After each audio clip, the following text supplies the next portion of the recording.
Hey everyone, welcome back. I am finally in Colorado and I'm very excited to explore here. There are so many things that I want to see, and I won't lie, I did splurge a little bit for a cheap little motel room, mostly because Grace needed a bath. I realized in our 6-hour drive here that she kind of smelled like cow poop. We spent our last 3 days in Nebraska just living with the cows, and I realized that cows are actually kind of boring. Goats are definitely a lot more fun. They kind of just take their time, they travel along as a group, and they just go back and forth, just kind of moseying along, eating their grass. So I did actually get a little bit lonely while I was there, so I'm very excited to be here now because there's much more to see. But I felt like I was supposed to go through that loneliness in order to write this next video. I was supposed to it was peaceful there, but when you're kind of sitting alone by yourself in this huge open land, it kind of makes you get in your head and it makes you kind of self-reflect, and sometimes those emotions can be difficult, but it's all part of my experience.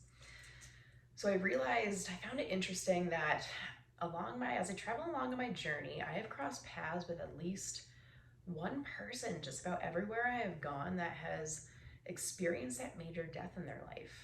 So for those of you that don't know me that are watching this video, I lost my boyfriend 5.5 years ago to an overdose on February 11th, 2017. And ever since then, my world kind of turned upside down. So I decided to switch things up a little bit and shy away from my usual yoga dharma talk I've been doing and speak a little bit about grief in this next video because I feel as though I am supposed to do something with that.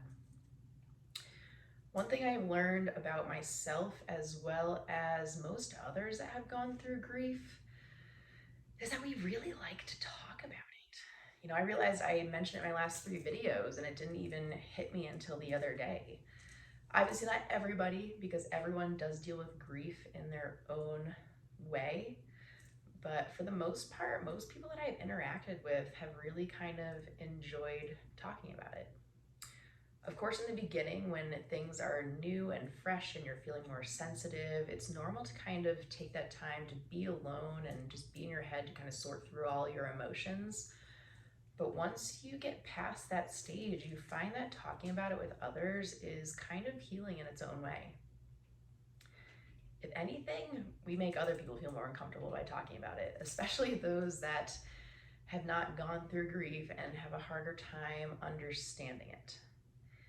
Everyone on this earth has either gone through it or they know someone who is going through it or has gone through it in life. So I feel as though it is important to better understand the process of grieving so we can help each other to learn and grow from it.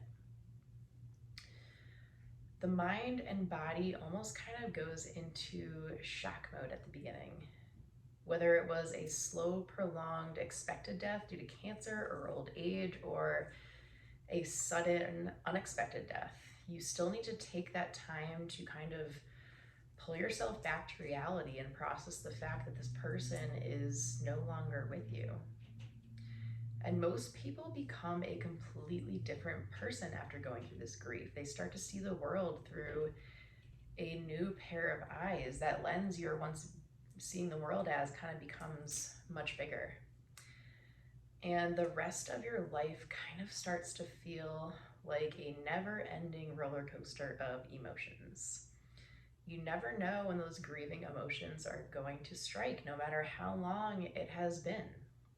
I mean, it could be meeting someone for the first time that has the same name or a similar quality as your loved one, or hearing that song on the radio. I know for me, if I hear one beat from Soulshine by the Allman Brothers or California Stars by Wilco, it is like immediate tears for me.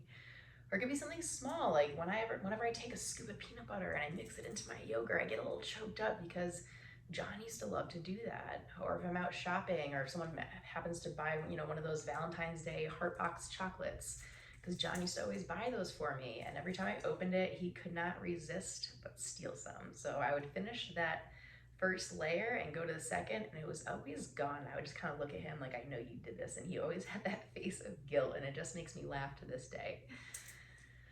But no matter whether those memories make you laugh, cry, smile, or even feel angry, remember that those emotions are okay. No matter how much time has gone by, those feelings are okay to have. In my opinion, no feelings are wrong because those feelings belong to you and only you. So if anyone tries to tell you otherwise on this earth, then ignore them because it's okay. No matter what you feel, it is okay. I've had a lot of people, even starting at like 6 months after he passed, that, and it continues on to this day, that are like, geez, Kelsey, it's been 5.5 years. Like, aren't you over it yet? And I'm like, newsflash, you don't get over it. It is forever a part of you. That grief becomes a part of you, and you only learn how to live with it. So it's okay to have those days where you just want to crawl into bed or on your couch and throw that blanket over your head and ignore the rest of the world and just be in your own head. I still have those days, even now. Just remember that tomorrow is a new day and that grieving is a forever healing process. But it does help on those low days to try and push yourself a little bit. Try and set those little goals. Like I would say, tell myself, all right, Kelsey, at 1 o'clock today, you're gonna go sit outside on your deck in the sun and you're gonna color for 15 minutes. That's it, just 15 minutes. Sometimes that 15 minutes would turn into a couple hours, or sometimes that 15 minutes is all I could handle and I'd go crawl back in my hole again. And sometimes it would motivate me to do a little bit more, like go do a couple dishes or just go out, walk out to the mailbox and get the mail. It's all about those small baby steps. It might seem ridiculous to other people, but those small little baby steps that you take, it's a sign of strength. So be strong and just push yourself just a little bit. But never judge someone if they do want to go be that hermit.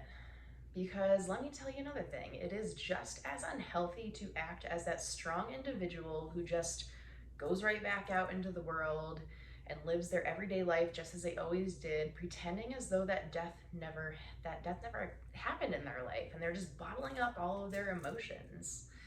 Because by doing so, you are doing nothing but putting on a front to please the rest of the world and ignoring your own healing needs.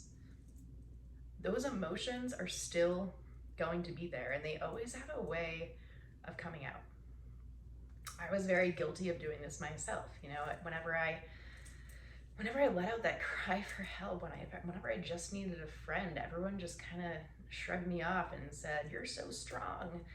Little tip for you guys: I would avoid saying that to someone, because most people I've talked to do not like hearing "you're so strong," because most of us feel so weak inside, and it doesn't actually help.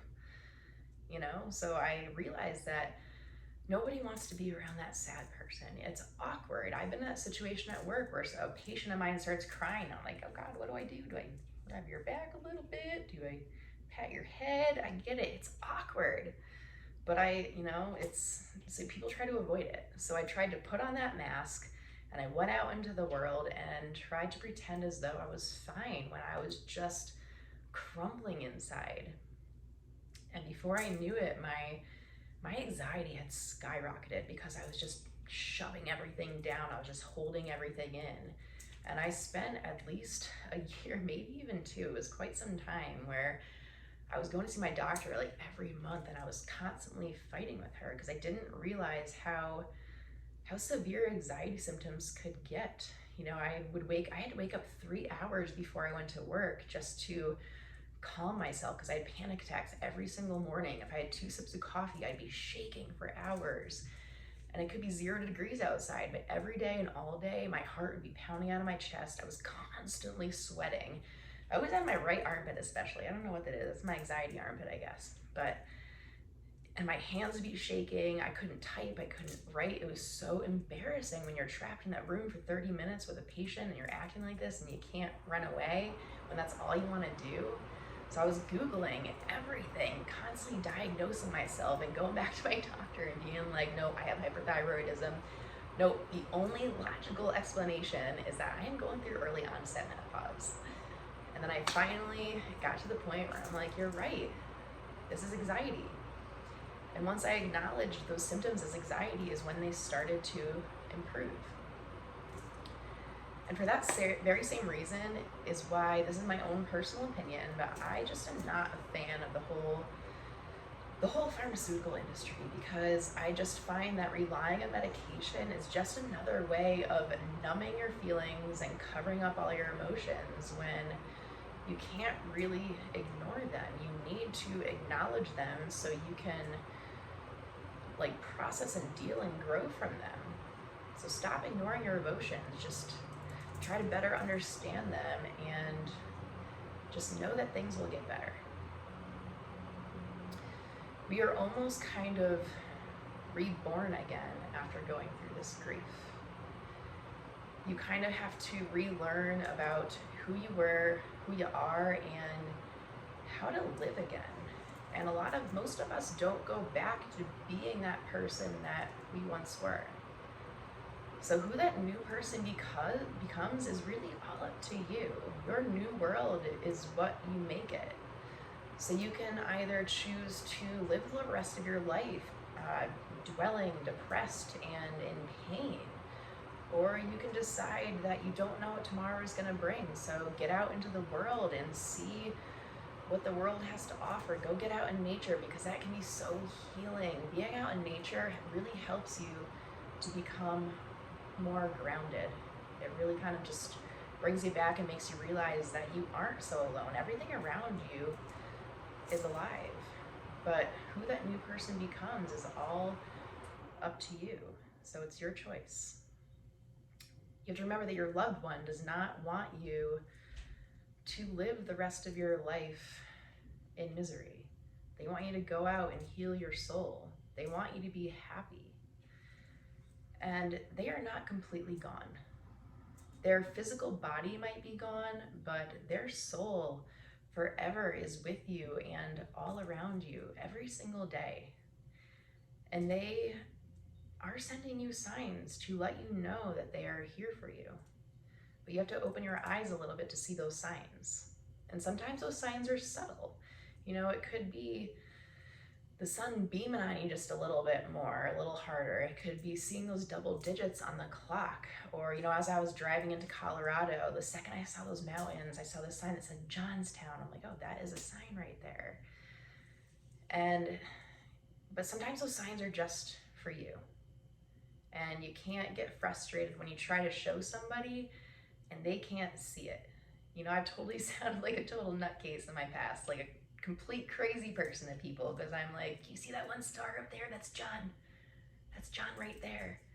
You know, if you get like, I constantly get that if I think of his name or a memory, and like my body will just completely tingle and I get overwhelmed with goosebumps, and that's a sign right there.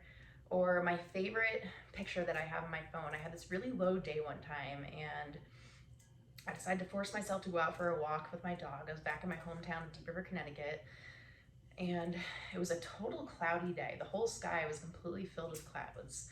And so I'm just walking along, I'm in my head, and all of a sudden I felt the sun just beaming on me.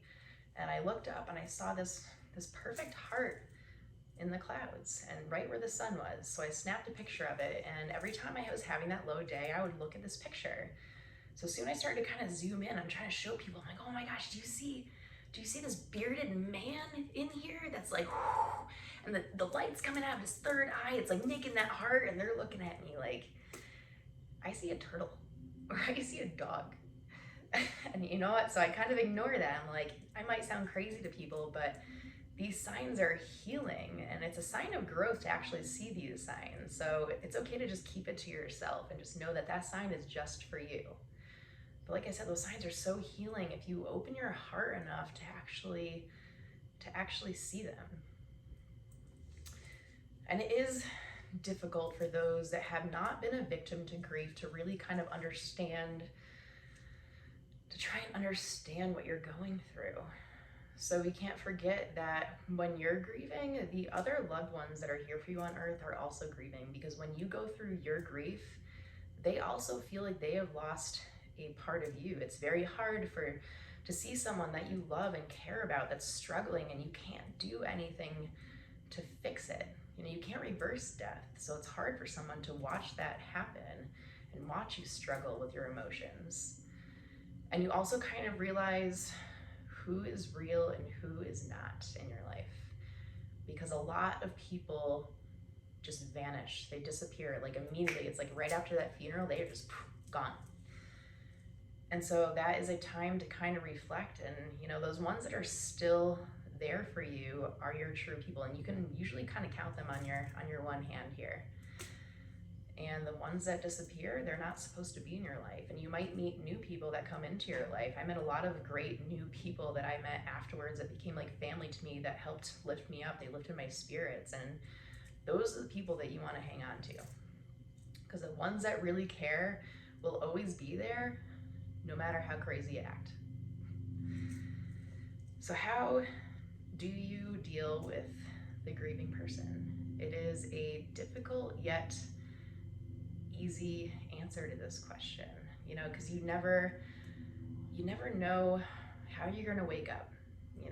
I actually had to stop making plans, because every time I made plans, I wanted to cancel, because I never knew who that person was going to be when I woke up. Was I going to be Shrek the Beast, or am I going to be Snow White? Do I want to crawl in my hole, or do I want to go out and see things? You don't know who you're going to wake up as. So you need to be patient with that grieving person, respect their choice. You want to gently be there for them. You want to be there, but you also want to leave them be when they need that time to be alone. So try and gently persuade them to go out and have a cup of coffee or go out for a little walk, but respect that yes or no response. Ask them what they need, and they will usually tell you.